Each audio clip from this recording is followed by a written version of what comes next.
Good evening. Welcome to Fine Print. I'm Molly Gambhir. Even as the United States seems close to an agreement with the Taliban on core American interests, the next steps in the Afghanistan peace talks remain unclear, primarily over what Afghanistan's political future could look like. And an unnerved Afghanistan President Ashraf Ghani has written a letter to American President Donald Trump. President Ghani has offered reduced costs for keeping U.S. troops in his country. The letter comes just a few days after the most serious negotiations between American diplomats and Taliban representatives in Qatar. Ashraf Ghani, it seems, is worried about the consequences of an abrupt American withdrawal from an intractable war that has lasted nearly 2 decades. Ashraf Ghani is concerned about a hasty U.S. pullout by an increasingly impatient Donald Trump, fearing that it may unravel the fragile Afghanistan state and lead to a Taliban renaissance in power. The letter also coming just a few days after the most serious negotiations between American diplomats and Taliban representatives ended on what both sides considered an upbeat note in Qatar. Ashraf Ghani's letter to Trump asked for teams from both sides to discuss details of where the costs could be reduced. It also envisioned how the troop levels could be brought down from the current 14,000 to a more efficient level. If the troops are reduced to around 3,000, it could help Washington save almost $2 billion. Meanwhile, the U.S. point person in that dialogue, Zalmay Khalilzad, took to Twitter saying, and I'm quoting, "We made significant progress on 2 vital issues, counter-terrorism and troop withdrawal. That does not mean we are done. We are not even finished with these issues yet. And there is still work to be done on other vital issues like intra-Afghan dialogue and a complete ceasefire." He also went on to say that the 40-year-long war cannot be brought to an end with just a meeting spanning 6 days. Here's where things stand as of now. U.S. officials say the Taliban must engage in direct talks with Afghanistan leaders about the country's political future before a withdrawal deal with the United States can be concluded. But time is running out thanks to Donald Trump's impatience. The Taliban are yet to signal that they are willing to talk to the Afghanistan government. And even if the Taliban show that intent, the Afghan side is divided in ways that seem difficult to reconcile.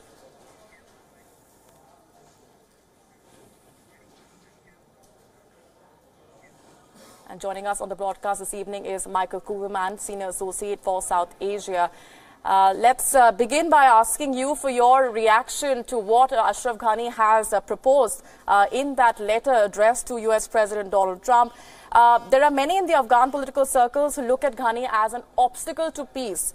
Is he resistant to the U.S. withdrawal and pushing that deal because he worries it could hurt his bid for a second 5-year term? Well, certainly. I mean, if this peace process that has sidelined Kabul continues to play out in the U.S. and the Taliban sign some sort of deal without Afghanistan, that would certainly make Ghani look bad, and that conceivably could undercut his prospects for re-election. However, I do think that Ghani has good reason for being concerned, and I don't think we should only attribute this concern on his part to politics. I mean, it is very true that if Kabul is sidelined from this dialogue between the U.S. and the Taliban, it could cause a lot of stability risk to Afghanistan. I mean, if the U.S. and Taliban agree on some sort of deal in which the Taliban says that it will agree to a ceasefire and it says that it will agree to talks with Kabul, the U.S. would then have its troop withdrawal plan in place. It could start withdrawing troops. It would not be able to enforce any type of commitment from the Taliban to actually stop fighting and to start talking to the Afghan officials, and that could plunge Afghanistan into a tremendous amount of instability, much more than what it has now. So I think both factors are at play. I mean, Ghani is certainly concerned about political implications, but also the very real fears that Afghanistan could be in really big trouble if there is this deal that does not include the Afghan government. And is this a proposal that could work well for the United States, according to you?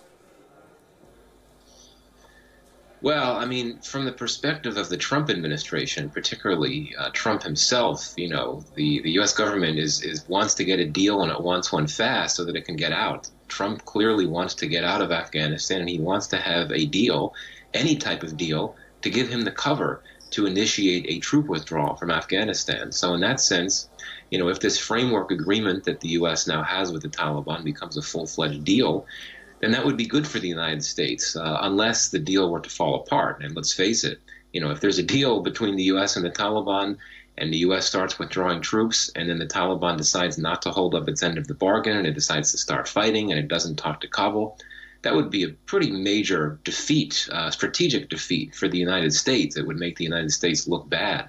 So I think at this point it's sort of too early to tell how beneficial this type of deal would be for the United States. We'd have to see if it actually holds and if the Taliban holds up its end of the bargain. And as you're mentioning, of course, Ashraf Ghani does have a good enough reason to fear, given that Afghanistan has in a way been not involved in the peace talks so far. Yeah, I mean, this is true. I mean, it's absurd to think that a country that's been at war for so many years could be left out of a peace process to end that war. I mean, it boggles the mind. It simply can't happen. That's why there needs to be some way to get the Afghan government into this conversation between the U.S. and the Taliban, which of course has also included the Saudis and the Pakistanis and others involved in these discussions. But the Taliban has been very consistent for many years that it regards the Afghan government, particularly the current Afghan government, is illegitimate. And that's why I worry that even if it claims it will agree to talk to Kabul eventually, I really don't know if it would. I think it would just take advantage of an opportunity, particularly if you have a U.S. troop withdrawal, take advantage of a major battlefield advantage to take the fight more intensely to try to overthrow the Afghan government. All right, we're going to leave it there for the moment. Michael Kugelman, thanks very much indeed for getting us.